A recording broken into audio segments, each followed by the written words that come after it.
যত শীঘ্রই নির্বাচন, এইটার কোনো অল্টারনেটিভ এখন আর আমাদের কাছে নাই।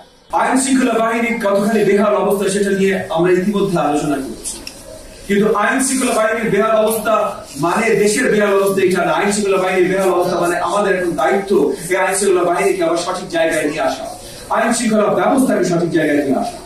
এবং আমরা আজকের আলোচনায় রেখেছি যে সরকার কি কি করলে, কি কি কর্মসূচি নিলে আইন শৃঙ্খলা আবার সঠিক জায়গায় ফিরে আসতে পারে। কমিউনিটি পুলিশিং থেকে শুরু করে আওয়ামী দোষর হিসেবে চিহ্নিত যে পুলিশের কর্মকর্তারা ছিলেন তাদেরকে অব্যাহতি দেয়া, দরকার হলে প্রশ্নবিদ্ধ ছিল না এমন কর্মকর্তাদের আবার ফিরিয়ে নিয়ে আসা, এবং ঢালাও ভাবে আমাদের সকল রাজনৈতিক পরিধি থেকে এবং রাজনীতির বাইরে থেকে জুলাই গণঅভ্যুত্থানের সাথে যারা জড়িত ছিল তাদেরকে আপনার ডেপুটাইজ করে কমিউনিটি পুলিশিং বা আইন শৃঙ্খলা বাহিনীর সাথে সম্পৃক্ত করা। এই কয়েকটা জিনিস ইমিডিয়েটলি যদি করা যেতে পারে তাহলে আইন শৃঙ্খলা ব্যবস্থা আমরা আরো কন্ট্রোলে আনতে সক্ষম হবো ইনশাআল্লাহ।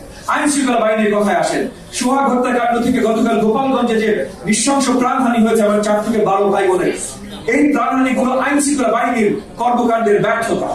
এইটা গত 12 মাসের মধ্যে ঠিক হয়নি, কারণ সরকার স্টেবিলিটি নেই। নির্বাচন না হলে এই স্টেবিলিটি আসবে, এই ধরো বাড়তে থাকবে।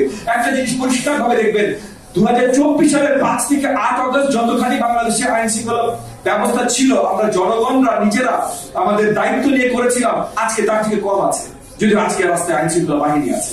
তো এগুলো ব্যর্থতা কার? এই ব্যর্থতা গুলো শুধু অন্তর্বর্তীকালীন সরকারের দোষারোপ করলে হবে না, এটা স্টেবিলিটির একটা প্রশ্ন। এই স্টেবিলিটি নির্বাচন ছাড়া আসা সম্ভব না। এই কারণে রাজনৈতিক দল আসাই, আপনি এনডিএম, আপনি বিএনপি, আপনি জামাত ইসলাম, আপনি এনসিপি, আপনি কোন দল, কিচ্ছু আসে যায় না ভাই। দেশের স্টেবিলিটির জন্য একটা নির্বাচন করুন। মরুভূমিতে আপনি পানি না খেয়ে 5 দিন আপনি ডিহাইড্রেশন মরামর অবস্থা, তখন ছোট্ট একটা ওয়েসিস আপনি খুঁজে পেলেন।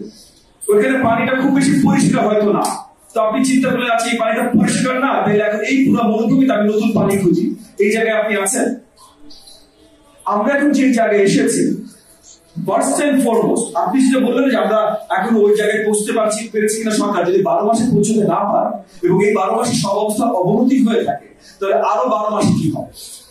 এই প্রশ্নটা অত্যন্ত গুরুত্বপূর্ণ, কারণ যারাই প্রশ্ন তুলছে যে সরকারের এখন অবস্থান নেই নির্বাচন দেওয়ার মতো, তাহলে এখন নির্বাচন দেওয়া উচিত কিনা, তাহলে কখন দেবে? এবং নির্বাচন তো আসলে সঠিক সরকার তৈরির জন্য। তো সঠিক সরকার, স্টেবল শক্তিশালী সরকার নাই বললেই তো নির্বাচন দরকার, যে নির্বাচিত সরকার স্টেবল শক্তিশালী সরকার হবে এবং জনগণের অধিকার পুনঃবাস্তবায়ন হবে, জনগণের সরকার আসবে।